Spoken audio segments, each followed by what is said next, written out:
പക്ഷെ പിന്നെയാണ് ഇവന്മാര് പറയുന്നത് ആംഫോഴ്സ് ഈ ഫോഴ്സസിന്റെ ഒരു മെഡിക്കൽ കോളേജ് ഉണ്ട്, അതിൽ ഫിറ്റ്നസ് ഭയങ്കര ഇമ്പോർട്ടന്റ് ആണ്. അപ്പൊ എനിക്ക് ഇൻട്രസ്റ്റ് ആയി, കാരണം ഇത് എന്റെ ഒരു ലൈനാണ്, എന്റെ ഒരു ലൈനാണ്. കാരണം ഈ പഠിത്തം മാത്രം എനിക്ക് എന്തായാലും പറ്റില്ല.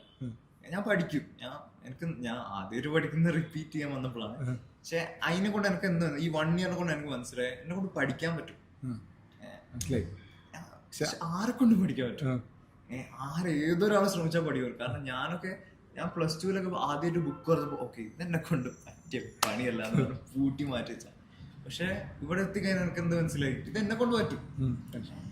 എന്നെ കൊണ്ട് പറ്റില്ല, അതാ ഞാൻ പറഞ്ഞത്, എന്നെ കൊണ്ട് പറ്റും, ഇത് ആരെ കൊണ്ടും പറ്റും. അപ്പൊ എനിക്ക് മനസ്സിലായി എന്താ വെച്ചാൽ പഠിത്തം മാത്രം പറ്റില്ല. കാരണം ഞാൻ ഇവിടെ എത്തുന്നതിന് മുമ്പ് പഠിത്തേ ഇല്ലേ, ഞാൻ ഫുള്ള് ബാസ്കറ്റ് ബോള്, ബോക്സിങ് എന്നൊക്കെ പറഞ്ഞ് നടക്കുന്നു. എനിക്ക് മനസ്സിലായി ഫിസിക്കൽ ഇങ്ങനത്തെ ഓരോ സാധനം, കൾച്ചറൽസ് അങ്ങനത്തെ ഡെൻസ് ആയിട്ടുള്ള ഒരു സ്ഥലമല്ലേ, പഠിത്തം മാത്രമല്ല അതല്ലാത്തൊരു സ്ഥലത്തേക്ക് പോകണം എന്നുള്ളൊരു ആഗ്രഹം.